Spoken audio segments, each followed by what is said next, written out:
शेरों की तरह जिससे डकारा नहीं जाता, इज्जत की तरफ जिनको पुकारा नहीं जाता, मैखाने कराम में पीने नहीं देती, दुनिया किसी नामर्द को जीने नहीं देती। आइए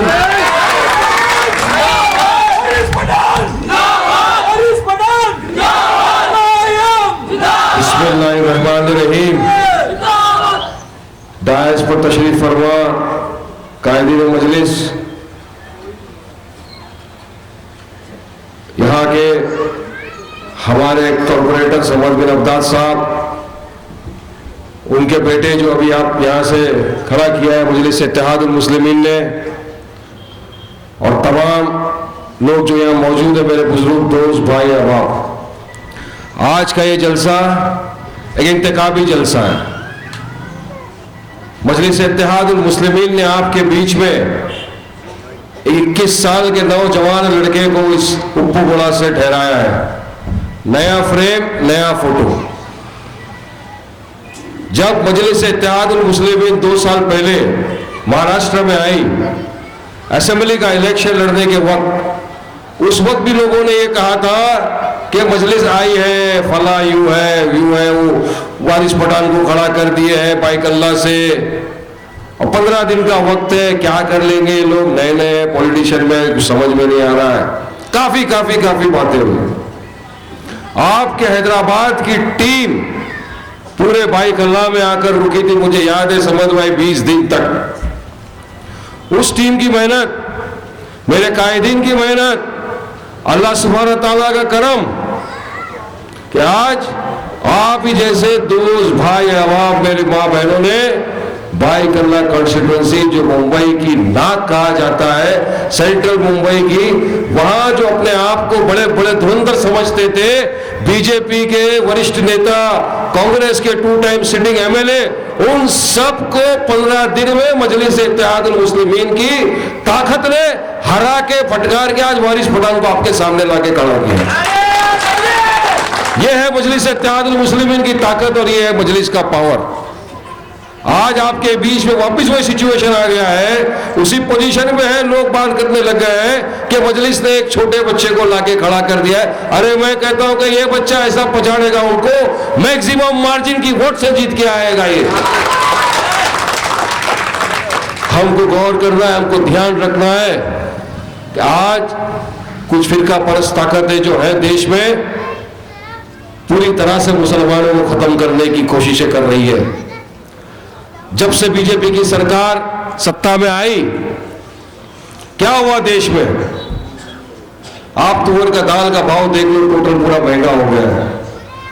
और महाराष्ट्र स्टेट जहां से मैं आ रहा हूं, वहां तो आज ये हालत है कि पहले तो बीफ बैंड था, अब बुल्स एंड बुल्स खाने पे ऊपर भी पाबंदी लगा दी है, टोटल बीफ को ही बैंड कर दिया है। अरे जो हमको संविधान ने हक दिया है, जो हमको राइट दिया है कि हम इस तरह का खाना खा सकते हैं, अब आप हमारे खाने पीने पे भी पाबंदी लगा दे रहे हो। आगे ना जाने किस किस चीजों पर पाबंदी आने वाली है, तो अल्लाह ही बेहतर जानता है। मगर अब कहने का मतलब यह है कि जब से ये भाजपा की सरकार आई है, 2 साल में विकास के नाम पर, डेवलपमेंट के नाम पर कुछ नहीं हुआ। डेवलपमेंट और विकास सिर्फ हुआ है तो सिर्फ 2-3 जन का हुआ है, वो आप समझते हो कौन कौन है। इलेक्शन के पहले कहा था काला धन लाएंगे, 15-15 लाख रुपया हम सबके अकाउंट में जमा होगा। क्या आपके अकाउंट में जमा हुआ 15 लाख रुपया? आपके अकाउंट में हुआ क्या जमा? मेरे अकाउंट में तो नहीं हुआ भाई, ना काला धन वापस आया। अब तो लोगों ने ये कहना शुरू कर दिया है कि मोदी जी काला धन बाद में लाना, पहले आप खुद आ जाओ भाई हिंदुस्तान में। अब ये माहौल हो गया है देश में। सुबह में रहते हैं, कहीं नाश्ता करते हैं, अचानक से भूख लगती है बिरयानी खाने की। अरे हमको बोलते हैं पाकिस्तान चले जाओ, पाकिस्तान चले जाओ। हम नहीं गए, खुद पहुंच गए पाकिस्तान, बिरयानी खा के आ गए शाम को वापिस। ये है भाजपा की सरकार। बार बार कुछ भी हो, बीफ खाना है, गोश्त खाना है, अरे पाकिस्तान चले जाओ। क्यों जाएंगे पाकिस्तान भाई? ये मुल्क किसी के बाप की जागीर नहीं है। इस मुल्क पर जितना अधिकार तुम्हारा है, उससे कहीं ज्यादा अधिकार मेरा और मेरे भाइयों का है इस मुल्क पर। क्योंकि हम वो मुसलमान हैं जिन्होंने जिना की 2 नेशन थियरी को ठुकराया है, और आज हम यहां रह रहे हैं, हम यहां बाय बर्थ भी है, बाय चॉइस भी है। इसलिए तुमसे ज्यादा हक इस देश पर है तो हमारा हक है, और हमको कहते हैं पाकिस्तान चले जाओ। इसी तरीके से बॉम्बे में बांद्रा के हलके में 2 लड़के बेचारे आ रहे थे, रात को बाइक पे घूमते फिरते, रोका पुलिस वालों ने। क्या नाम है भाई तेरा? एक ने बोला मेरा नाम मतीन है, एक ने बोला भाई मेरा नाम सालिम है। मुसलमान है, रात को घूम रहा है, तुमको घूमने का पाकिस्तान चले जाओ। अरे घूमने फिरने पे भी पाबंदी है, पाकिस्तान चले जाओ। तो ये हालत हम लोगों ने उनके की कि हम तो कहीं नहीं गए, पर वो साथों साथ आज सस्पेंड होके अपने घर को चले गए। भाई ये है मुंबई में और मजलिस की ताकत। कहने का मतलब ये है कि मुंबई पहले जब था, उसके बाद जब मजलिस का एक आमदार, एक एमएलए जीत के आता है, तो वहां के मुसलमानों से आप पूछ लो, मैं उनका आपके लिए संदेश लेकर आया हूं। आपको इसका एग्जांपल देना चाहता हूं कि जब से मजलिस आई है, अल्हम्दुलिल्लाह पूरे महाराष्ट्र स्टेट के अंदर आज मुसलमान फख्र के साथ घूम रहा है, और ये कहने की ताकत रख रहा है कि अगर तुमको तिलक लगाने का हक है तो हमको टोपी पहनने का हक है, तुमको दाढ़ी रखने, तुमको पगड़ी पहनने का हक है तो हमको दाढ़ी रखने का हक है। हमारा हक बराबरी का है, बराबरी का नहीं, आपसे कहीं ज्यादा हक हमको इस देश के ऊपर है। और ये हक की लड़ाई मजलिस इत्तेहादुल मुस्लिमीन लड़ती थी, लड़ती है, हमेशा लड़ती रहेगी। आगे आप देखो, ये कांग्रेसी 15 साल तक महाराष्ट्र में राज किया, 15 बरस। आरक्षण का मामला आया, हर गरीब मुसलमान ये चाहता है कि मेरा बच्चा भी पढ़े लिखे, एक IAS ऑफिसर बने, एक IPS ऑफिसर बने।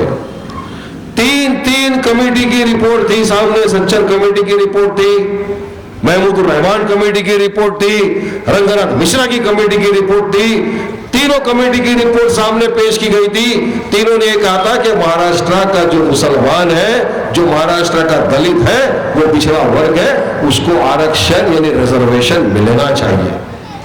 मगर ये कांग्रेसियों ने इतनी बदमाशी की, 15 साल सत्ते में रहे, रिजर्वेशन नहीं दिया। लास्ट में चुनाव के 15 दिन पहले रिजर्वेशन लगा दिया, 15% दे दिया एजुकेशन के ऊपर, कुछ टका दे दिए जॉब के रिजर्वेशन का। मेरे भाइयों बात बताओ, जब इस तरह का मैटर कोर्ट में जाएगा तो कौन सी कोर्ट ऐसा रखेगी रिजर्वेशन? हटा दिया रिजर्वेशन को। बीजेपी सरकार आई, ऑर्डिनेंस नहीं लाया गया, रिजर्वेशन खत्म हो गया महाराष्ट्र देश के अंदर। आज महाराष्ट्र सरकार ने रिजर्वेशन का जो ऑर्डिनेंस था उसको भी फिनिश कर दिया है। अब आप खुद बताइए कि हर माँ बाप का एक सपना होता है कि हमारा बच्चा IPS IAS ऑफिसर बने, कैसा पूरा होगा? मगर आपकी दुआ से मजलिस के यही 2 आमदार थे जिसको महाराष्ट्र में मजलिस इत्तेहादुल मुस्लिमीन ने चुन के लाया। सबसे पहले जो असेंबली में आवाज उठाई वो हमने आवाज उठाई, क्योंकि हमारे साथ मजलिस की ताकत थी। और उस आवाज का नतीजा यह हुआ है कि गवर्नमेंट सोचने विचारने पर मजबूर हो गई है कि हाँ, हम सोचेंगे आरक्षण देना नहीं देना। आज मजलिस के आने से इतना तो हुआ कि कोई आवाज उठाने वाला महाराष्ट्र की असेंबली में है, वरना कोई मुसलमानों की तरफ से आवाज उठाने वाला था ही नहीं। जब देखा गया आज की तारीख में, तो आप 10 रुपए का एक पर्चा भरो RTI में, आपको पता चल जाएगा किसने असेंबली के अंदर क्या बात करी, किसने अपनी कंस्टिट्यूएंसी के अंदर क्या काम किया। मैं पूछता हूं, देख लो आप जाकर कि जब से मजलिस ने आई है महाराष्ट्र के अंदर, और पिछले 45 साल का चिट्टा बट्टा उठाकर देख लो, आपको लगेगा 1.5 साल में अपनी कंस्टिट्यूएंसी में 2 MLA लोग ने जो काम किया है मजलिस के, ये पूरी इंडिपेंडेंस से लेकर आज तक किसी MLA ने मुसलमान के लिए इतना काम नहीं किया है। और ये फख्र से कहता हूं मैं आपके सामने, क्यों? कि मेरे जो कायदीन है हैदराबाद से वास्ता रखते हैं। आज देश में विदेश में कहीं भी आप नाम ले लो, किसी को पूछ लो, मैं था बाहर बीच में भी, बोला आपकी पार्टी कहां की है साहब? मैंने कहा हैदराबाद के। अरे हैदराबाद के ओवैसी प्रधान?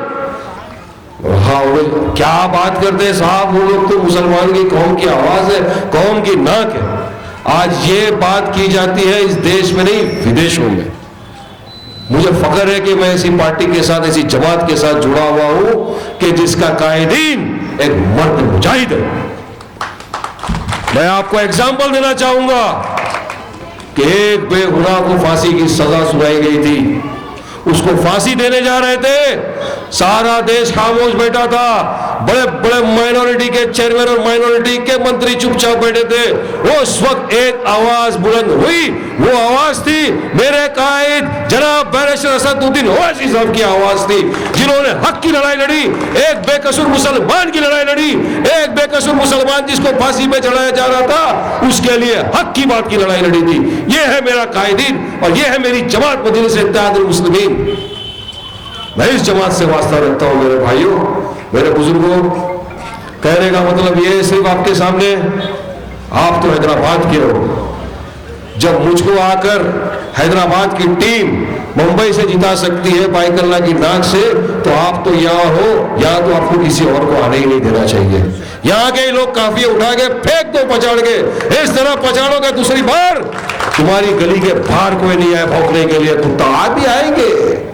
बहुत सारे कांग्रेसी और बीजेपी के दलाल आपके एरियाओं में आएंगे वोट मांगने, मगर समझ लेना अगर इस वक्त आपने नासमझी की और अपना बहुमूल्य वोट जो संविधान ने आपको हक दिया है उसको किसी अहरे गहरे को डाल दिया, तो 5-10 साल तक अपने आप से पछताना पड़ेगा। भाइयों मेरे भाई याद रखना है बात।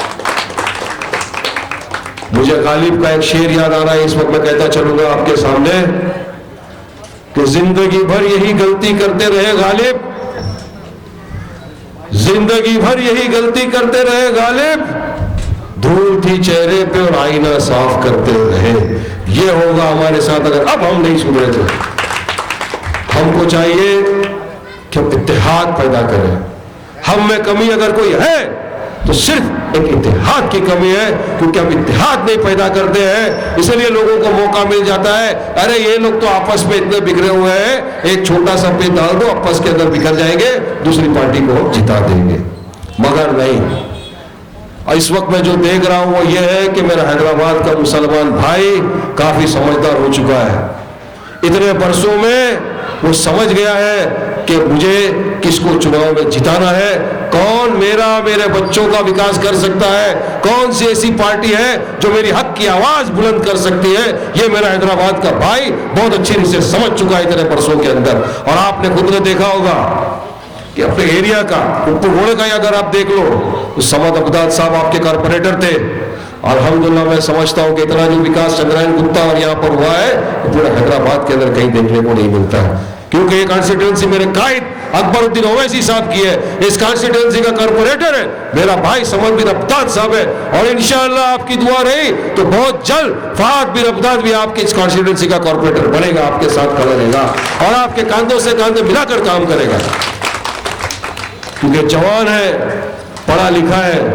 और आज हैदराबाद शहर को जरूरत है ऐसे लोगों की जो काम करने में विश्वास रखते हैं, नहीं कि सिर्फ इलेक्शन आया, चुनाव आया, बात किए चले गए।